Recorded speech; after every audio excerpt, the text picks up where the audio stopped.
A gloomy autumn in a deserted, lonely corner of Britain.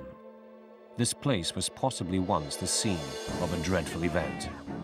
Here, a woman may have faced a cruel and frightening death. Why? Who was she? Was she being punished? What had she done? Was she being murdered? 2,500 years later, when her remains were discovered, archaeologists ask, what happened? I'm sure it wasn't a pleasant death. The individual appears to have been thrown unceremoniously into the grave.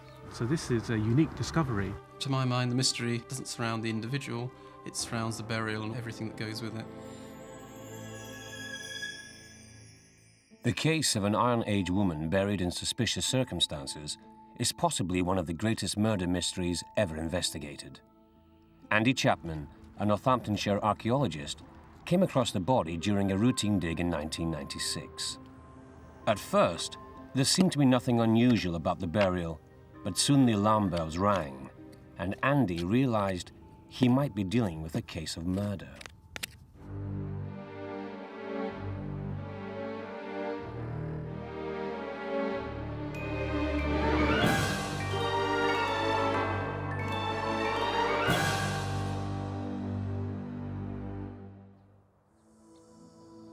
"2,400 years ago, in this desolate part of England's Northamptonshire, a heinous crime may have been committed.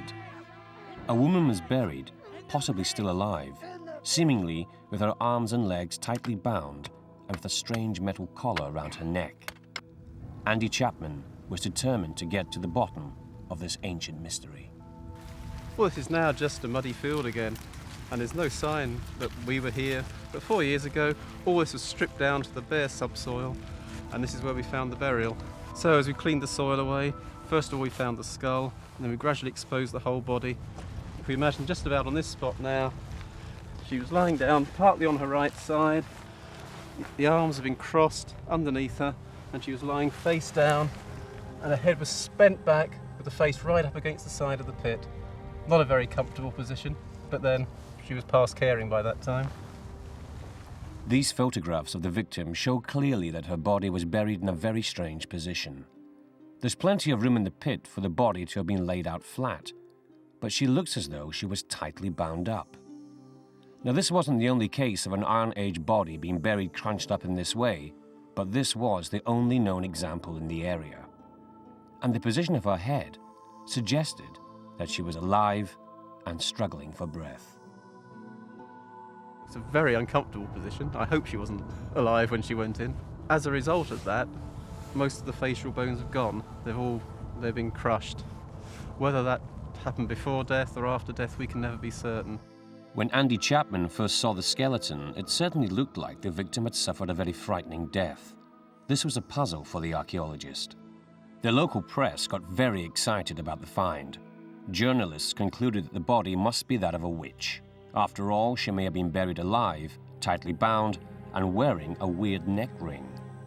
So, was she indeed an evildoer who needed to be punished by other members of her community? Now, finding a burial in a pit like this, it's possible to jump to all sorts of conclusions about how this person may have got there. They may have been murdered and just dumped in the pit, hidden away so that nobody knew about it. They may have been buried alive, they may have been sacrificed and then buried afterwards. All we've got is a few bones to go on. We've got a hole in the ground and a heap of bones. But the whole point of the object is to try and reconstruct a story of how did this person really get here. In order to find out exactly how old the bones are, Andy Chapman sent samples off to be radiocarbon dated. The results showed that the woman lived during the Middle Iron Age, around 400 BC. The skeleton was found in a remote part of England's East Midlands, on a hillside overlooking Northampton, a settlement that's been inhabited since prehistoric times. It blossomed in the 8th century, and by medieval times, it had become renowned for its shoemakers. During the Iron Age, there would have been just a scattering of small farming settlements here. Living in the raw of nature, life was harsh and death frequent. So how did these Iron Age Celts see death among their own peoples? Iron Age skeletons are extremely rare finds. During this time, The dead would be cremated or their remains left out to rot naturally. Dr. Andrew Fitzpatrick, an expert in Iron Age religious rites, has a theory on why there was only one body found buried on the hillside. In modern Western society, we tend to think of having one God. As in Christianity, there is one single figure. But many societies, certainly in the past, thought of there being many gods. They believed in gods, some of whom were a god of war, another one who'd be the god of the underworld, gods who would ensure prosperity and look after people on their journeys. So we shouldn't think of a single god, but we should think of many gods. So the diversity of religion should lead us to think, I would say, that we should have a diversity in burial rites. Not all the people who lived in even a small-scale community were selected for burial in this way. And one of the interesting questions, but one which we don't know the answer to, is why only some people are selected. So why was this woman selected? After all, she was the only burial from this time period found on the site. What was special about her? Was she a valued member of the clan or an outcast? Forensic science might help solve the mystery. The historic city of Canterbury, site of the infamous murder of Archbishop Thomas Becket and Chaucer's medieval tales, is Chapman's next destination. Its most prominent landmark is the 7th century cathedral. This magnificent monument and the streets surrounding it still exude the atmosphere of Old England. Trevor Anderson is an expert in bones. He will be able to give Andy Chapman a profile of the woman, her age, health, and stature, and may even be able to tell how she died. But it's not just ancient victims Anderson examines. Occasionally, he works with the police when they come across a potentially suspicious death. Can his expertise help with this suspicious death? These remains that he's bringing down seem as if they're going to be very exciting. We've got a good idea of the date, and we know from the site photographs that the individual appears to have been thrown in unceremoniously into the grave. We know a lot about Iron Age buildings, forts, but we know relatively little about burial. So it's very interesting to have an Iron Age burial, and this one is even more interesting because of the unusual position of the body in the grave. So it all begins to add up to something that I think is going to be a very interesting project. Who was this woman? What was her position in the community? A noble woman? A working woman? An outcast? Why was she buried in such a strange position? Can her bones help Andy Chapman find out what happened to her? We've got the bones that we really need for working out the sex. We've got most of the pelvis. First, Anderson confirms the sex of the victim. Grooves and notches in the pelvis suggest that indeed it is a female. The skull can verify this. If you look here, just above the eye sockets, this is the frontal bone, and can you see how that rises straight up? It goes straight, it doesn't curve back at all, and there's a lack of brow ridges. That area is very, very smooth, and that is typically female. That's a very female-looking skull. How old was she when she died then? Well, we can tell that because we have the teeth here, and you can see there's not that much wear on those teeth at all, and that makes it look as if she may still just be in her 20s. But then when we look at the upper jaw, you can see that these molars here on the right side, these have been lost during life because the socket has totally healed over there. And in addition, those two molars have been lost many years before death because the loss of bone around the region of the teeth. So she's probably older than the lack of attrition suggests, probably in her 30s or maybe about 40. In the ancient world, life expectancy was short. This was a good age. She could easily have been a grandmother. We have in the lower spine, in the lumbar spine, evidence that the joints themselves have been compressed. Is this telling us anything about her life, the sort of work she was doing every day?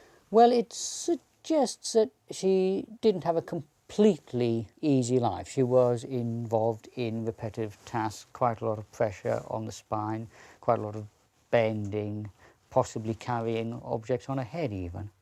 Now this is the bone just above the feet. If you're standing upright, that's more or less the position of your lower leg. But when you're squatting, this bone comes forward like that and is flexed on the feet bones. And that, when we look, is exactly what you've got there, because there's the joint surface, and the joint surface is extended forward over there, where my finger is now, and that's formed a new facet. That's called a squatting facet. So we've got evidence that she was spending a lot of time squatting down. So we could imagine kneeling down, grinding the wheat for the flour. That would make sense, because you've got the evidence of the squatting on the ankle bones, and also the grinding, the moving backwards, forwards, pushing, would be pressure on the back as well. So that seems to fit in. But of course, you're really interested in this, aren't you, because she was buried in this rather strange position. Looking at the bones, there's no obvious pathology as to why the bones should be in that position. One or two other things that we might want to consider from a medical point of view. After death, from about 12 hours to 36 hours, you have a period in which rigor mortis sets in. After 36 hours, it wears off. But between those time periods, the body is more or less immovable. The limbs will be held in that position. So if she had died in a position such as you suggest, with the lower limbs tightly contracted and the upper arms under her body, and she was buried, let's say, a day after her death, it would be difficult to move the limbs. So what you're saying then is that the position she was in was most likely just part of the ritual of the burial. There's no other reason why she would have been in that position. I think she's been deliberately placed like that. Bone analysis shows that the victim probably lived an ordinary life, but the mystery is still to be solved. Why was this the only body to have been found here? The metal neck collar might provide a vital clue. We've been cleaning the burial up, and I'd actually gone on to do some other work at the time, and the person who was working on it walked across to me, and they were holding this length of twisted lead, and they showed this to me and said, "Is this anything special?" And as soon as they put it in front of me, I knew, well, it could only have come from one thing, a neck ring or collar around the burial. And as far as I knew then, no other burials had ever been recovered with one of these collars actually in place around the neck. I think I spent the next few minutes running around the site shouting. As the only Iron Age burial found in England with a metal torc in place around the deceased's neck, the evidence perhaps adds weight to the local newspaper's accusation that Andy has uncovered Britain's first witch. Was this heavy lead neck ring to weigh her spirit down and prevent her returning to haunt us? Could there be any truth to these superstitious rumours? We know we've got a woman 30 to 40 years old, about average height. We know she's been doing a certain amount of work for a living, but not an excessive amount. She is in pretty good state of health for her age, so there's still something we have to explain here. Just how did she get in this position? How did she die? Perhaps the most useful clue lies in the torc, the neck collar found with the body. Torcs were very special items of Celtic jewellery, usually worn by warriors and leaders. They were lengths of metal, bent into a circular shape and worn around the neck, with rounded terminals at the front. The Celts would bury treasuries of gold and silver torcs as offerings to the gods, such as these from the largest hoard found in Norfolk. Dr. Andrew Fitzpatrick believes that the presence of the torc might cast light on how this woman was regarded by her community. The way these things were used were to display status. But we also find ordinary people with torcs around their necks throughout the Iron Age for a period of 500 years or so. That's quite a long time. It's like almost from the time of Christopher Columbus to the present day. But within that period, the meaning and usage of torcs changes. So they start off, I think, as being very high status objects, then they become a bit more mundane, and then later on, I think, they become a sign of a god. So they're obviously something which the Celts felt brought great powers to them. And that may be quite important in trying to understand why the lady who is buried in the settlement just up behind me here had a neck ring. Maybe she was very important, and she was very highly regarded in her society. If torcs were associated with status and divinity, was the burial a religious rite? Exactly what kind of importance did the woman have? Her torc was strange, different from others found, made of lead, broken in two, and positioned back to front. Chapman took it to Butser Ancient Farm in Hampshire, an Iron Age working museum, to get some more clues. Oh, David, there's the torc. Oh, lovely, yes. David Freeman has studied Iron Age metallurgy. Perhaps he can help solve the puzzle of why the torc was broken in two and worn backwards. So there's a number of interesting aspects about the torc. One is, of course, we've got those nice rounded terminals. Yes. The decorative pieces, which you'd expect to be at the front. Yes. We're actually at the back of the neck as we found the body. So the torc was actually on backwards? Yes. Good heavens. So, of course, while most of the torc's quite well made, we've got the twisted metal. These ends are quite obviously much more roughly finished. You can see the perforation there. And this side, there's just two notches roughly cut into the metal. So, how do you see that perhaps being fastened? Well, one assumes if the torc was made in one piece, it may have been a fracture.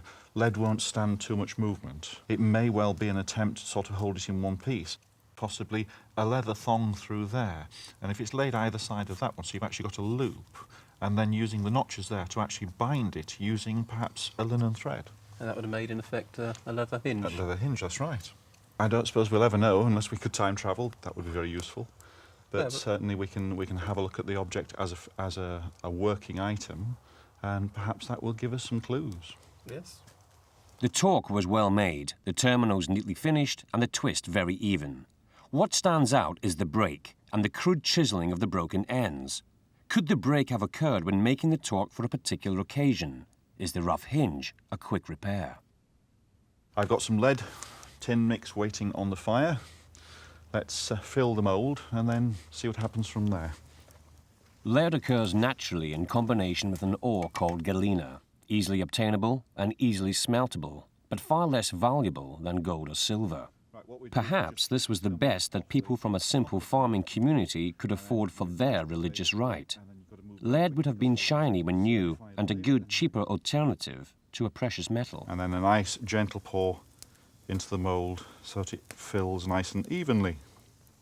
It'll change from a silver to a nice grey. There it goes, and then we can just leave it to cool. Well, that's solidified nicely. What I'm going to do is lever it out from the end very gently, lift it without trying to bend it too much. In Celtic societies, the smith was amongst the most highly honoured of craftsmen. The art of changing dull ore into shiny molten metal, which hardened and could be fashioned, was magical, alchemical, considered a divine art. Okay, twisting. I'm going to cheat. I'm going to use some spanners, and I'm also going to use some pieces of leather in the spanners themselves so that we don't mark the lead any more than we have to. Right, here we go. Ah, yes. There we go. Question of whether we can get an even twist. Oh, it's going nicely at this end. Yes, there's a lovely twist developing there, look. But, of course, on yours, we've also got something else, which is the rounded ends. And to do that, we need a hammer. Now, again, this work hardens it as well, so we've got to be a little bit careful. You see, that's beginning to round off. If you take a little bit of time, eventually you will end up with a nice round end on your terminal. But how did the victim's torc break? Was it deliberate or an accident?